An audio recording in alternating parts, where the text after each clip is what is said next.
السلام علیکم ورحمۃ اللہ وبرکاتہ۔ بسم اللہ الرحمن الرحیم۔ الحمدللہ آج ہم دیکھیں گے سیدہ ام ورقہ بنت نوفل رضی اللہ عنہا۔ اللہ کے فضل و کرم سے اللہ نے ہمیں اس نعمت سے نوازا کہ ہم ان پیارے لوگوں کے بارے میں جان رہے ہیں، سمجھ رہے ہیں کہ جنہوں نے اپنی زندگیوں کو قربان کیا، جن سے اللہ راضی ہو گیا، جن کو جنت کی بشارتیں دی گئیں، جو اسلام کے لیے قربان ہو گئے۔ ہم ان کے بارے میں ہمیں سننے کی، سمجھنے کی اللہ نے توفیق عطا فرمائی ہے۔ اللہ تعالی ہمیں اس نعمت سے نوازے کہ ہم دین اسلام کے بارے میں اچھے سے جان سکیں اور سمجھ سکیں۔ سیدہ ام ورقہ بنت نوفل رضی اللہ عنہا حافظہ قرآن انصاری خاتون تھیں۔ ان کا نام ام ورقہ، والد کا نام عبداللہ بن حارث بن یمر بن نوفل، دادے کی طرف نسبت کی وجہ سے وہ ام ورقہ بنت نوفل کے نام سے مشہور و معروف ہوئیں۔ سیدہ ام ورقہ رضی اللہ عنہا کا شمار انصار کی عالم فاضل خواتین میں ہوتا ہے۔ وہ روزے دار، عبادت گزار اور قرآن مجید کی حافظہ خاتون تھیں۔ ان کا شمار اپنے دور کے عالم فاضل خواتین میں ہوتا تھا۔ رسول اللہ صلی اللہ علیہ وسلم اپنے بعض صحابہ کرام رضی اللہ عنہم کے ہمراہ ان کے ہاں تشریف لے جایا کرتے تھے، اور جب بھی آپ ان کے ہاتھ جانے کا ارادہ کرتے تو یہ فرماتے، انطلقوا بنا نزور الشہیدہ، ہمارے ساتھ چلو، شہیدہ خاتون سے ملتے ہیں۔ یہ صرف اکیلی خوبی نہیں تھی جس کا ام ورقہ رضی اللہ عنہا کے حوالے سے خاص طور پر تذکرہ کیا، بلکہ اس خاتون میں اور بھی بہت سی خوبیاں پائی جاتی تھیں۔ جب انہوں نے رسول اللہ صلی اللہ علیہ وسلم سے مطالبہ کیا کہ اس کے لیے ایک مؤذن متعین کر دیں تو آپ نے ان کا یہ مطالبہ بھی پورا کر دیا۔ رسول اللہ صلی اللہ علیہ وسلم نے سیدہ ام ورقہ رضی اللہ عنہا کو یہ بھی اجازت عطا کر دی کہ وہ اپنے گھر میں عورتوں کی باجماعت نماز پڑھا سکتی ہیں۔ رسول اللہ صلی اللہ علیہ وسلم کی طرف سے عورتوں کا امام مقرر کیا جانا بلا شبہ سیدہ ام ورقہ رضی اللہ عنہا کے لیے بہت بڑا اعزاز ہے، جس میں یہ منفرد دکھائی دیتی ہیں۔ سیدہ ام ورقہ رضی اللہ عنہا قرآن مجید کی حافظہ تھیں۔ اس نے نبی کریم صلی اللہ علیہ وسلم سے اپنے گھر کی مسجد کے لیے مؤذن رکھنے کی اجازت طلب کی تو نبی کریم صلی اللہ علیہ وسلم نے اجازت دے دی۔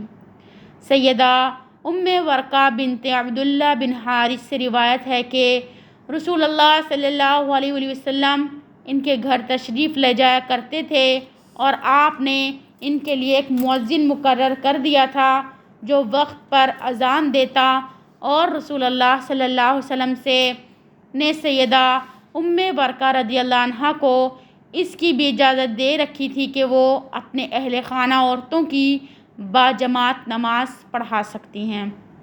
تو ہم نے دیکھا کہ عورت باجماعت نماز پڑھا سکتی ہے۔ اللہ کے رسول نے سیدہ ام ورقہ بنت نوفل رضی اللہ عنہا کو اجازت دی تھی۔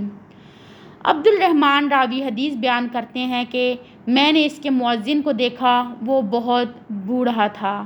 سیدہ ام ورقہ بنت نوفل رضی اللہ عنہا اکثر و بیشتر اوقات ذکر الہی میں مصروف رہتی، کثرت کے ساتھ قرآن مجید کی تلاوت کیا کرتی، اور قرآن مجید کے احکامات پر غور و فکر کرنے والی اور ان پر عمل پیرا ہونے والی خاتون تھیں۔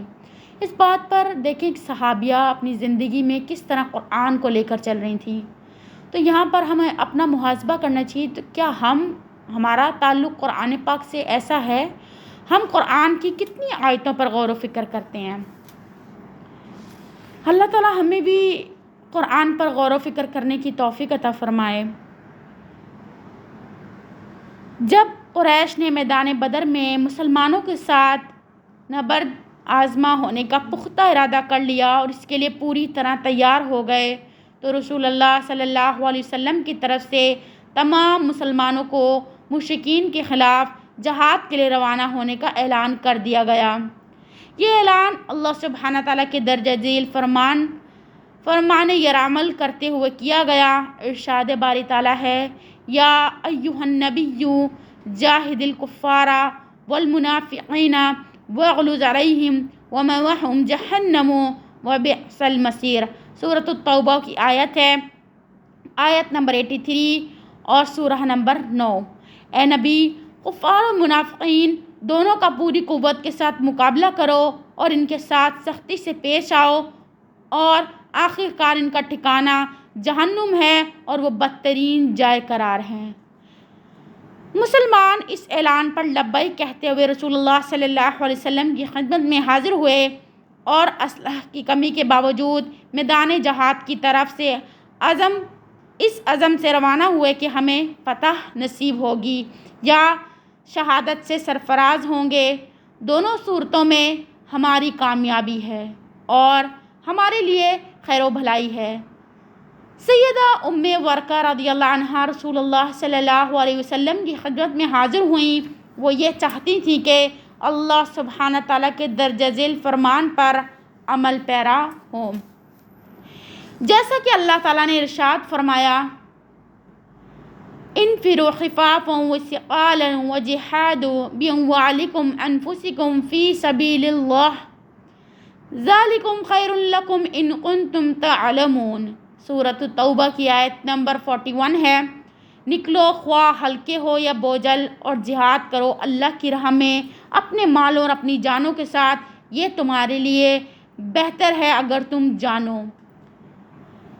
ولید بن عبداللہ بن جمیح نے حدیث بیان کی۔ وہ کہتے ہیں کہ مجھے میری دادی جان اور عبد الرحمن بن خلاد انصاری نے سیدہ ام ورقہ بنت عبداللہ بن حارث کے حوالے سے بیان کیا۔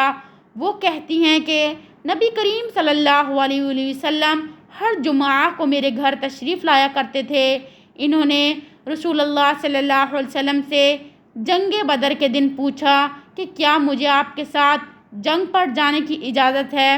میں بیماروں کی تیمارداری کروں گی، زخمیوں کا علاج معالجہ کروں گی، شاید اللہ تعالیٰ مجھے شہادت عطا کر دے۔ تو رسول اللہ صلی اللہ علیہ وسلم نے فرمایا، آپ اپنے گھر میں ہی رہیں، اللہ تعالیٰ تجھے شہادت عطا کرے گا۔ اس کے بعد ان کا نام شہیدہ رکھ دیا گیا۔ رسول اللہ صلی اللہ علیہ وسلم نے سیدہ ام ورقہ رضی اللہ عنہا کو گھر میں رہنے کا حکم دیا تھا۔ اب ان کے لیے اس پر عمل پیرا ہونے کے علاوہ کوئی چارہ کار باقی نہ تھا، کیونکہ وہ قرآن مجید کی حافظہ تھیں کہ جس کے اندر یہ حکم بھی تھا۔ ارشاد باری تعالیٰ ہے، من یطیع الرسول فقد اطاع اللہ ومن تولی فما ارسلناک علیہم حفیظا۔ سورۃ النساء کی آیت نمبر 80 ہے۔ معذرت۔ جو رسول اللہ صلی اللہ علیہ وسلم کی اطاعت کرتا ہے، اس نے بلا شبہ اللہ تعالیٰ کی اطاعت کی، اور جو منہ موڑ گیا تو بہرحال ہم نے تجھے ان لوگوں پر پاسباں بنا کر تو نہیں بھیجا۔ سیدہ ام ورقہ رضی اللہ عنہا اپنے گھر واپس آ کر اس میں بنائی گئی مسجد میں داخل ہوئیں اور اللہ تعالیٰ کی بارگاہ میں مسلمانوں کی فتح کے لیے دعا کرنے لگیں۔ جب نماز کا وقت ہوا اور مؤذن نے اذان دی تو خواتین باجماعت نماز ادا کرنے کے لیے سیدہ ام ورقہ رضی اللہ عنہا کے گھر پہنچ گئیں۔ جب نماز ختم ہوئی تو سیدہ ام ورقہ رضی اللہ عنہا نے اللہ تعالیٰ کی بارگاہ میں ہاتھ اٹھائے اور بڑے خوشی و خضوع سے احزاری کرتے ہوئے دعا مانگنے لگیں، اور خواتین ان کی دعا پر آمین کہنے لگیں۔ ادھر رسول اللہ صلی اللہ علیہ وسلم میدان بدر میں اپنے رب سے دعا مانگنے اور اللہ تعالیٰ سے اپنا وعدہ پورا کرنے کی التجا کرنے لگے۔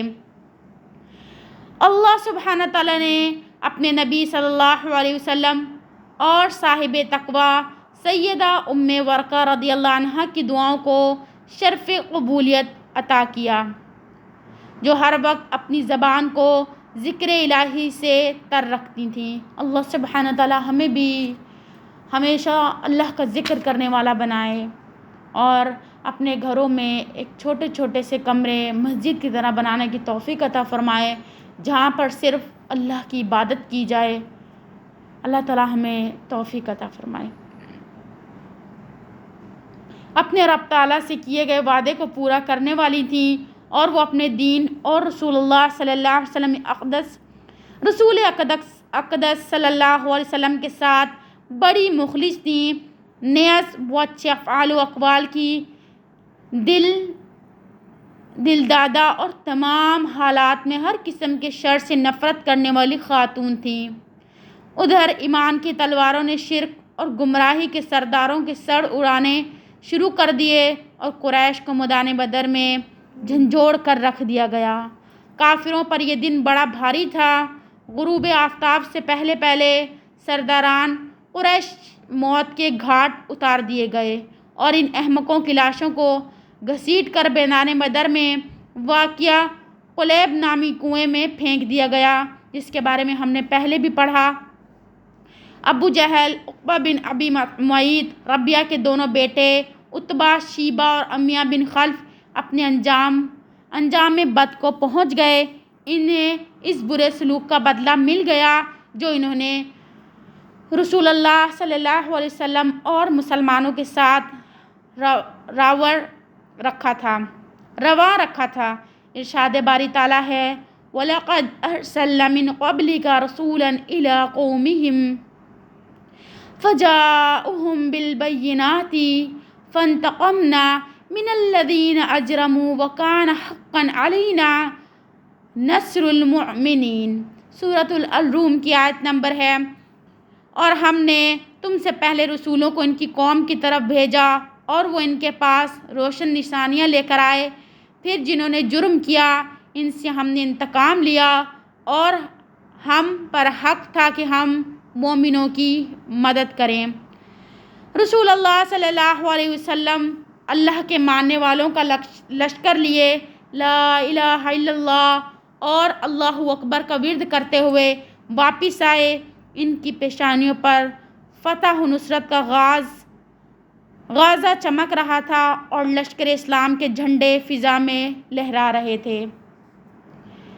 جنگ بدر میں قریش کے 70 عاقبت نااندیش سورما مارے گئے اور 70 ہی گرفتار ہو گئے۔ ان کے لیے زیادہ دکھ کی بات یہ تھی کہ وہ اپنے کسی مقتول کی لاش کو میدان سے اٹھا نہ سکے تاکہ اسے اپنے ساتھ لے جا کر مکہ معظمہ میں دفن کر سکیں، اور خاص طور پر وہ اپنے قائدین اور بڑے بڑے سرداروں کی لاشوں کو میدان بدر میں چھوڑ گئے۔ رسول اللہ صلی اللہ علیہ وسلم نے حکم دیا کہ ان تمام قریش کے سرداروں کی لاشوں کو بدر کے قلیب نامی کنویں میں پھینک دو۔ سیدہ ام ورقہ رضی اللہ عنہ مسلمانوں کی کامیابی پر بے حد خوش ہوئیں۔ وہ اس بات پر اللہ سبحانہ تعالیٰ کا شکر ادا کرنے لگیں کہ اس نے مسلمانوں کو فتح دے کر اپنا وعدہ پورا کر دیا۔ شہداء پر اللہ تعالیٰ کی رحمت کی برکھا برسنے لگی۔ سیدہ ام ورقہ رضی اللہ عنہ بڑے اشتیاق سے اس گھڑی کا انتظار کرنے لگیں جس میں رسول اللہ صلی اللہ علیہ وسلم کا وعدہ پورا ہوگا۔ اسے شدت سے اس لمحے کا انتظار تھا کہ مجھے شہادت سے کب سرفراز کیا جائے گا۔ انہیں شہادت کے مرتبے پر فائز ہونے کا انتہائی شوق تھا۔ کیا ہم لوگ شہادت کا شوق رکھتے ہیں؟ کہ اللہ ہمیں بھی شہادت کی موت نصیب فرمائے؟ اگر آپ بھی شہادت کا شوق رکھتے ہیں تو اللہ سے دعا کریں کہ وہ ہمیں شہادت کی موت نصیب کرے۔ قرآن والی راتوں کو جاگتے ہیں۔ سیدہ ام ورقہ رضی اللہ عنہ نے قرآن مجید کی اس آیت کریمہ پر غور و خوض کیا۔ آیتوں پر قرآن صرف پڑھ لینا ہی نہیں ہے، قرآن کی آیتوں پر غور و فکر کرنا بھی بہت بڑی بات ہوتی ہے، کیونکہ اس سے ہماری زندگی میں بدلاؤ آتا ہے۔ اللہ تعالیٰ ہمیں قرآن کا سچا فہم عطا کرے۔ آقم الصلاۃ لدلوک الشمس الی غسق اللیل والقرآن الفجر ان قرآن الفجر کان مشہودا ومن اللیل فتہجد بہ نافلۃ لک عسى ان یبعثک ربک مقاما محمودا۔ سورۃ البنی اسرائیل کی آیت ہے 78 اور 79۔ نماز قائم کرو زوال آفتاب سے لے کر رات کے اندھیرے تک، اور فجر کے قرآن کا بھی التزام کرو، کیونکہ قرآن فجر مشہود ہوتا ہے، اور رات کو تہجد پڑھو، یہ تمہارے لیے نفل ہیں، بعید نہیں کہ تمہارا رب تمہیں مقام محمود پر فائز کر دے۔ سیدہ ام ورقہ رضی اللہ عنہ کو ان آیات پر غور و خوض سے بڑے فوائد محسوس ہوئے، اور انہوں نے پختہ ارادہ کر لیا کہ ان فوائد کے خوشگوار اثرات سے محروم نہ رہا جائے۔ انہوں نے رات کو قیام کرنا شروع کر دیا، اور رات کے وقت بآواز بلند قرآن مجید کی تلاوت کو اپنا معمول بنا لیا۔ سوچنے کی بات ہے کہ ایک صحابیاں ہیں اور قرآن پر کس طرح آیتوں پر غور و خوض کر کے عمل میں لا رہی ہیں۔ یہی چیز ہم نے اپنی زندگیوں میں لانی ہے، کس طرح عمل میں لانی ہے، کیا کرنا ہے۔ اللہ سے توفیق مانگے، بار بار توفیق مانگے کہ رب تعالیٰ ہمیں توفیق عطا فرمائے، اس قرآن کا سچا فہم عطا فرمائے، قرآن کے ایک ایک لفظ پر غور و فکر کرنے کی، اس پر عمل کرنے کی، اور ان آیتوں پر پورا اترنے کی توفیق عطا فرمائے، جس طرح ہمارے پیاری صحابیات اور صحابہ اس قرآن پر عمل کرتے تھے۔ ہمارے پیارے نبی محمد صلی اللہ علیہ وسلم اس قرآن کی آیتوں پر عمل کرتے تھے۔ اللہ سبحانہ تعالیٰ ہم سب کو بھی اس قرآن پر سچا فہم عطا فرمائے، ہم قرآن کے ایک ایک لفظ پر غور کریں کہ اللہ سبحانہ تعالیٰ قرآن پاک میں کیا فرماتا ہے اور ہمیں کیا کرنا ہے۔ اللہ تعالیٰ ہمیں اس قابل بنا دے کہ ہم قرآن کو اچھے طریقے سے سمجھ کر پڑھ سکیں اور اس پر عمل پیرا بھی ہو سکیں۔ سیدنا عمر بن خطاب رضی اللہ عنہ نماز فجر کے لیے جاتے ہوئے سیدہ ام ورقہ رضی اللہ عنہ کے گھر کے دروازے کے سامنے سے گزرے تو ان کی تلاوت سن کر خوش ہو جاتے اور فرماتے کہ یہ میری خالہ ام ورقہ رضی اللہ عنہ کی آواز ہے۔ اے خالہ جان، تجھے رات کا قیام مبارک ہو، تجھے تہجد کی نماز ادا کرنا مبارک ہو۔ اے مومن اور تقوی شار خالہ، تجھے قرآن مجید کی تلاوت کرنا مبارک ہو۔ تم اپنی قسمت پر ناز کرو اور خوش ہو جاؤ کہ ان نیک اعمال کا بدلہ تیرا رب تجھے بڑی ہی احسن انداز میں دے گا، کیونکہ وہ کسی کے اجر و ثواب کو ضائع نہیں کرتا، اور وہ کسی کا حق نہیں مارتا، اور نہ ہی وہ کسی پر ظلم کرتا ہے۔ اللہ تعالیٰ کے درج ذیل فرمان سے تیرے لیے جزا کا معاملہ بالکل واضح ہو گیا۔ ارشاد باری تعالیٰ ہے، ان المتقین فی جنت و نہر فی مقعد صدق عند ملیک مقتدر۔ سورۃ القمر کی آیت نمبر 54 اور 55 ہے۔ یقیناً متقی باغوں اور نہروں میں ہوں گے، سچی عزت کی جگہ بڑے ذی اقتدار بادشاہ کے قریب۔ اللہ سبحانہ تعالیٰ ہمیں بھی ایسا ہی بنا دے، ہم بھی اللہ کی اس آیت کے مطابق ہو سکیں، متقی اللہ ہمیں بنا دے، ہم بھی باغوں اور نہروں میں ہوں گے، سچی عزت کی جگہ اور ذی اقتدار بادشاہ کے قریب، مطلب اللہ سبحانہ تعالیٰ کے قریب۔ اللہ تعالیٰ ہمیں قرآن کے ایک ایک لفظ پر غور و فکر کرنے کی توفیق عطا فرمائے۔ یقین کریں یہ قرآن پوری زندگی ہے، سب کچھ یہ قرآن ہے۔ اللہ ہمیں اس پر عمل کی توفیق عطا فرمائے۔ سیدنا عمر بن خطاب رضی اللہ عنہ جب مسجد سے واپس آتے تو پھر سیدہ ام ورقہ رضی اللہ عنہ کی آواز سنتے، وہ بدستور قرآن حکیم کی آیات تلاوت کر رہی ہوتی۔ یہ سیدہ ام ورقہ رضی اللہ عنہ کا معمول تھا، وہ ہر رات اسی طرح مسلسل قرآن مجید کی تلاوت اور ذکر الہی میں مصروف رہتی۔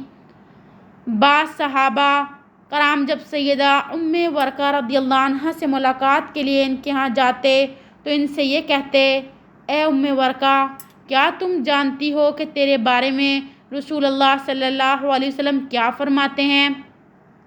انہوں نے کہا، نہیں، مجھے تو کوئی علم نہیں، اللہ کی قسم مجھے بتاؤ کہ رسول اللہ صلی اللہ علیہ وسلم کا میرے بارے میں کیا ارشاد گرامی ہے۔ انہوں نے کہا کہ رسول اللہ صلی اللہ علیہ وسلم نے ہم سے یہ ارشاد فرمایا، حیا بنا الا بیت الشہیدہ، ہمارے ساتھ شہیدہ کے گھر چلو۔ یہ سن کر سیدہ ام ورقہ رضی اللہ عنہ کا دل خوش ہو جاتا ہے اور وہ اپنے آپ کو خوش قسمت اور سعادت مند سمجھنے لگتی ہیں۔ انہیں یوں دکھائی دینے لگتا ہے جیسے ساری دنیا اس کی دائیں ہتھیلی پر رکھ دی گئی ہو۔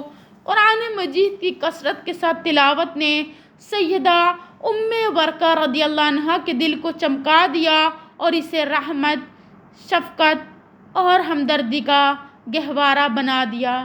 یہ وہ خوبیاں ان مہاجر و انصار خواتین میں تقسیم کرتی جو نماز کی ادائیگی کے لیے سیدہ ام ورقہ رضی اللہ عنہ کے گھر تشریف لاتی اور وہاں منعقد ہونے والی فقہی مجالس میں شریک ہوتی۔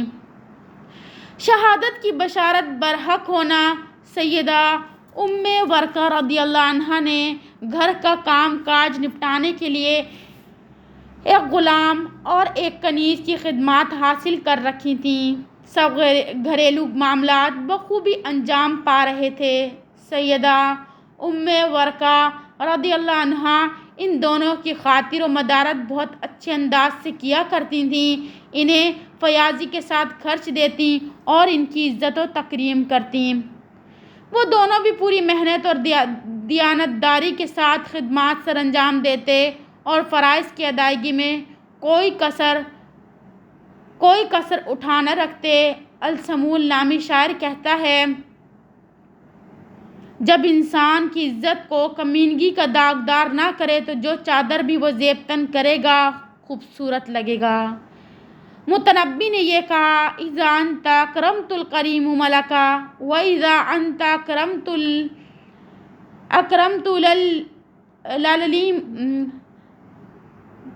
لیما تمرد، جب تم کسی شریف انسان کی عزت کرو گے تو تم اسے گرویدہ کر لو گے، اور جب تم کسی کمینے انسان کی عزت کرو گے تو وہ اور زیادہ سرکش ہو جائے گا۔ یہ کسی کے وہم و گمان میں بھی نہیں تھا کہ ایک دیانتدار، پرہیزگار، تمام لوگوں کے ساتھ خیر خواہی کے ساتھ پیش آنے والی، روزے دار، عبادت گزار، شب زندہ دار، قرآن مجید کی حافظہ، شفیق اور رحم دل کو اپنے بدبخت غلام اور کنیز کے گھناؤنے جرم کا نشانہ بننا پڑے گا جن کے ساتھ وہ ہمیشہ حسن سلوک سے پیش آئی۔ یہ کسی کے وہم و گمان میں بھی نہیں تھا کہ سیدہ ام ورقہ رضی اللہ عنہ کا غلام اور کنیز دونوں مل کر اس حد تک بھی کمینگی پر اتر آئیں گے کہ ان کو جان سے مار دیں گے اور اسے ہمیشہ کے لیے خاموش کر دیں گے۔ اس میں کوئی شک نہیں کہ دونوں نے انتہائی کمینگی کا ارتکاب کیا، لیکن دوسری طرف سیدہ ام ورقہ رضی اللہ عنہ شہادت کے اعلیٰ درجے پر فائز ہو گئیں، جس طرح کے رسول اللہ صلی اللہ علیہ وسلم کے زبان مبارک سے انہیں شہادت کے مقام پر فائز ہونے کی بشارت دی گئی تھی، لیکن ان دونوں نے اس گناؤنے جرم کی وجہ سے اللہ تعالیٰ کی ناراضی مول لے لی اور آخرت میں ان کے لیے دردناک عذاب ہوگا۔ ان دونوں نے اپنی مالکہ کی زندگی ختم کر کے اپنی دنیا و آخرت کو برباد کر لیا اور وہ دونوں جہنم رسید ہوں گے جو بہت برا ٹھکانہ ہے۔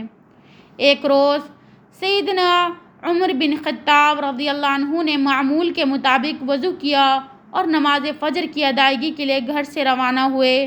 جب آپ سیدہ ام ورقہ رضی اللہ عنہ کے دروازے کے سامنے سے گزرے تو آپ کو ان کی آواز سنائی نہ دی۔ انہوں نے کان لگا کر سننے کی کوشش کی لیکن انہیں کوئی آہٹ محسوس نہ ہوئی۔ دوبارہ سننے کی کوشش کی لیکن انہیں کچھ بھی سنائی نہ دیا۔ سیدنا عمر بن خطاب رضی اللہ عنہ کے دل میں شک پیدا ہوا، اللہ نہ کرے کہیں کوئی حادثہ پیش نہ آ گیا ہو۔ ان کے دل میں شک و شبہ کا پیدا ہونا ضروری تھا کیونکہ مکمل خاموشی خلاف معمول تھی۔ وہ تو روزانہ نماز فجر کے لیے مسجد کی طرف جاتے اور واپس آتے ہوئے سیدہ ام ورقہ رضی اللہ عنہ کی زبان سے قرآن مجید کی تلاوت سنا کرتے تھے، اور ان کی زبان سے قرآن مجید کی تلاوت کو سننا سیدنا عمر بن خطاب رضی اللہ عنہ کی عادت بن چکی تھی۔ لیکن آج مکمل خاموشی تھی۔ یہ مختلف صورتحال دیکھ کر سیدنا عمر رضی اللہ عنہ کے دل میں شکوک و شبہات پیدا ہونا ایک فطری بات تھی۔ سیدنا عمر بن خطاب رضی اللہ عنہ تیزی کے ساتھ مسجد نبوی میں تشریف لے گئے اور جلدی نماز سے فارغ ہوئے۔ جب صحابہ کرام رضی اللہ عنہم نے سیدنا عمر رضی اللہ عنہ کو پریشان دیکھا تو تمام حیران و پریشان ہو گئے۔ سیدنا عمر رضی اللہ عنہ نے صحابہ کرام کو بتایا کہ آج میں نے اپنی خالہ سیدہ ام ورقہ رضی اللہ عنہ کی آواز نہیں سنی۔ اللہ خیر کرے، مجھے کچھ خطرہ محسوس ہو رہا ہے کہ کوئی حادثہ نہ پیش آ گیا ہو۔ تم میرے ساتھ اس کے گھر چلو تاکہ ہم صحیح صورتحال معلوم کر سکیں۔ جب صحابہ کرام رضی اللہ عنہم سیدہ ام ورقہ کے گھر پہنچے تو سیدنا عمر بن خطاب رضی اللہ عنہ نے آگے بڑھ کر دروازے پر دستک دیتے ہوئے آواز دی، اے خالہ جان ام ورقہ، تم کہاں ہو؟ لیکن وہاں سے کوئی جواب دینے والا نہ تھا۔ سیدنا عمر رضی اللہ عنہ اور صحابہ کرام کو شدید بے چینی لاحق ہوئی۔ سیدنا عمر رضی اللہ عنہ نے بار بار آواز دی لیکن کسی نے جواب نہ دیا۔ سب نے اس بات پر اتفاق کیا کہ گھر کے اندر داخل ہو کر صورتحال کا جائزہ لیا جائے۔ وہ سب گھر کے اندر داخل ہوئے اور ہر طرف پھیل گئے۔ ہر کوئی سیدہ ام ورقہ رضی اللہ عنہ کو تلاش کرنے لگا۔ تھوڑی دیر بعد انہیں ایک کپڑے میں لپٹی ہوئی لاش ملی جو گھر کے ایک کونے میں پڑی ہوئی تھی۔ جب انہوں نے چہرے سے پردہ ہٹایا تو وہ سیدہ ام ورقہ رضی اللہ عنہ کی نعش تھی جو زندگی کی بازی ہار چکی تھی اور ان کی روح قفس عنصری سے پرواز کر چکی تھی۔ سیدنا عمر رضی اللہ عنہ اور دیگر صحابہ کرام یہ منظر دیکھ کر انگشت بدنگاہ رہ گئے۔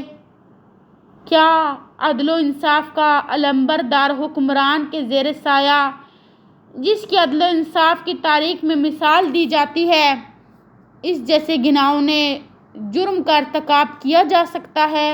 اے خالہ جان، آپ ساری خواتین میں سب سے زیادہ نرم دل اور شریف الاتباع تھیں۔ تباہ و برباد ہو وہ غنڈہ گرد عناصر اور جرائم پیشہ و باش جن کے دلوں سے محبت و شفقت اور رحمت کو چھین لیا گیا ہے۔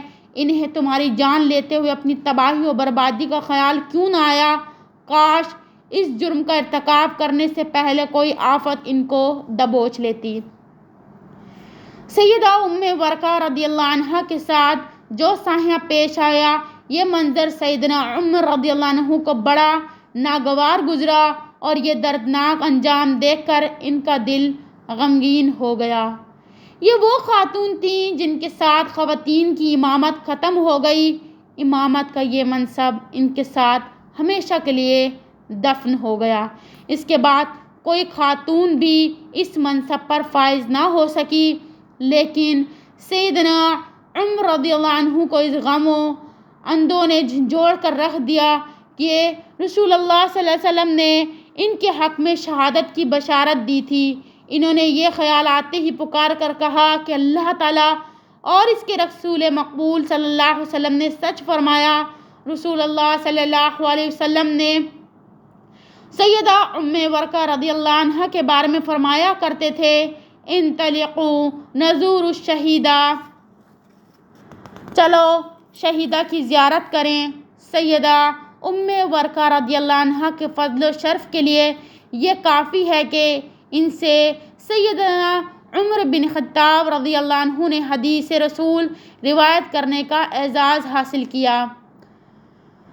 سیدنا عمر رضی اللہ عنہ نے سیدہ ام ورقہ رضی اللہ عنہ کی تجہیز و تکفین اور انہیں جلد دفن کرنے کا حکم دیا، اور بڑی تیزی سے مسجد نبوی میں تشریف لے گئے اور لوگوں کو سیدہ ام ورقہ رضی اللہ عنہ کے ساتھ پیش آنے والے حادثے کے متعلق بتایا۔ پھر انہوں نے یہ حکم دیا کہ فوری طور پر غلام اور کنیز کو تلاش کر کے میرے سامنے پیش کیا جائے۔ جب ان دونوں کو آپ کے سامنے لایا گیا اور انہوں نے اپنے اس گھناؤنے جرم کا ارتکاب کا اعتراف کر لیا تو سیدنا عمر رضی اللہ عنہ نے ان دونوں کو سولی دینے کا حکم صادر فرما دیا۔ ان دونوں کا باب المدینہ پر تختہ دار پر لٹکایا گیا تاکہ جس کے دل میں بھی کسی مسلمان کی زندگی کو پامال کرنے کا خیال پیدا ہو، اس کے لیے یہ عبرت کا نمونہ قرار پائیں۔ اللہ تعالیٰ ہمارے ملک میں بھی یہ سب کچھ کرنے کی ہمیں توفیق دے کہ ہم حق کے لیے کھڑے ہو سکیں، حق کے لیے بول سکیں، حق کے لیے آواز اٹھا سکیں۔ اللہ تعالیٰ ہمیں توفیق عطا فرمائے۔ مسند احمد میں ہے، سیدہ ام ورقہ رضی اللہ عنہ نے اپنے غلام اور کنیز سے یہ کہہ دیا تھا کہ تم دونوں میری وفات کے بعد آزاد ہو۔ ان دونوں کو یہ مدت دراز محسوس ہوئی تو انہوں نے سیدہ ام ورقہ رضی اللہ عنہ کو ایک کپڑے میں لپیٹ کر زمین پر پھینک دیا، جس سے وہ دم گھٹ کر شہید ہو گئیں۔ بعد ازاں وہ دونوں وہاں سے بھاگ گئے۔ سیدنا عمر رضی اللہ عنہ کو اطلاع دی گئی کہ سیدہ ام ورقہ رضی اللہ عنہ کو ان کے غلام اور کنیز نے قتل کر دیا ہے اور اب وہ دونوں مفرور ہیں۔ تو سیدنا عمر بن خطاب رضی اللہ عنہ لوگوں میں کھڑے ہوئے اور فرمایا کہ رسول اللہ صلی اللہ علیہ وسلم سیدہ ام ورقہ رضی اللہ عنہ کے پاس جاتے ہوئے اپنے صحابہ سے یہ فرمایا کرتے تھے، انطلقوا نزور الشہیدہ، جیسے کہ ہم بار بار پڑھے ہیں، چلو شہیدہ کی زیارت کرتے ہیں۔ فلاں نامی غلام اور فلاں نامی کنیز نے انہیں کپڑے میں لپیٹ کر زمین پر پھینک دیا، جس سے ان کی موت واقع ہو گئی اور وہ دونوں بھاگ گئے۔ ان دونوں کو کوئی بھی اپنے ہاں پناہ نہ دے، جس کو بھی وہ ملیں انہیں پکڑ کر میرے پاس لایا جائے۔ ان دونوں کو سیدنا عمر بن خطاب رضی اللہ عنہ کے پاس لایا گیا اور دونوں کو تختہ دار پر لٹکا دیا گیا۔ تاریخ میں یہ پہلی دفعہ دو افراد ہیں جنہیں سولی دی گئی۔ صحابہ کرام سیدہ ام ورقہ رضی اللہ عنہ کی وفات پر رونے اور ان للہ و انا الیہ راجعون کہنے لگے۔ پھر انہوں نے شہادت کی مبارکباد دی اور جو کچھ اللہ تعالیٰ نے ان کے لیے اپنی جوار رحمت میں تیار کر رکھا ہے اس کا تذکرہ کیا۔ ارشاد باری تعالیٰ ہے، والسابقون الاولون من المہاجرین والانصار والذین اتبعوهم بإحسان رضی اللہ عنہم ورضوا عنہ وأعد لهم جنات تجری تحتها الأنہار خالدین فیہا ابد ذالک الفوز العظیم۔ سورۃ التوبہ کی آیت نمبر 100 ہے۔ وہ مہاجر و انصار جنہوں نے سب سے پہلے دعوت ایمان پر لبیک کہنے میں سبقت کی، نیز وہ جو بعد میں راست بازی کے ساتھ ان کے پیچھے آئے، اللہ ان سے راضی ہوا اور وہ اللہ سے راضی ہوئے۔ اللہ نے ان کے لیے ایسے باغ تیار کر رکھے ہیں جن کے نیچے نہریں بہتی ہوں گی اور وہ ان میں ہمیشہ رہیں گے۔ یہی عظیم الشان کامیابی ہے۔ اللہ سبحانہ تعالیٰ سیدہ ام ورقہ رضی اللہ عنہ کو اپنی رحمت سے نوازے، انہیں اپنے ہاں جنت الفردوس میں مہمان نوازی کے اعزاز سے سرفراز فرمائے اور انہیں اپنی خوشنودی سے شاد کام کرے۔ آمین یا رب العالمین۔ اللہ سبحانہ تعالیٰ ہمیں بھی شہادت کی موت نصیب فرمائے کہ ہم بھی شہداء میں شامل ہو سکیں۔ اللہ سبحانہ تعالیٰ ہمارے حق میں بھی شہادتیں لکھ دے، ہمیں بھی ایمان کی موت نصیب فرمائے۔ اللہ سبحانہ تعالیٰ ہمیں بھی قرآن کا سچا فہم عطا کر دے۔ اللہ ہمیں بھی توفیق دے دے کہ ہم بھی اس طرح قرآن کو یاد کریں اور قرآن کی آیتوں پر غور و خوض کریں، غور و فکر کریں کہ اللہ سبحانہ تعالیٰ قرآن پاک میں کیا فرماتے ہیں۔ اللہ ان سے راضی ہو گیا، اللہ ہم سے بھی راضی ہو جائے۔ اللہ تعالیٰ ہمیں ان صحابیات کو پڑھنے کے توفیق دے رہا ہے۔ اللہ تعالیٰ ان کی زندگیوں کو پڑھ کے اس میں عمل کی بھی ہمیں توفیق عطا فرمائے۔ انشاءاللہ ہم آگے دیکھیں گے دوسری صحابیہ کے بارے میں، سیدہ ام معبد رضی اللہ عنہ۔ ان کے لیے اللہ کے رسول صلی اللہ علیہ وسلم نے کیا کچھ فرمایا، انشاءاللہ ہم ان کے بارے میں دیکھیں گے اگلے لیکچر میں۔ اللہ تعالیٰ ہمیں توفیق عطا فرمائے۔ جزاکم اللہ خیرا کثیرا۔ سبحانک اللہم و بحمدک، اشہد ان لا الہ الا انت، استغفرک و اتوب الیک۔ السلام علیکم ورحمۃ اللہ وبرکاتہ۔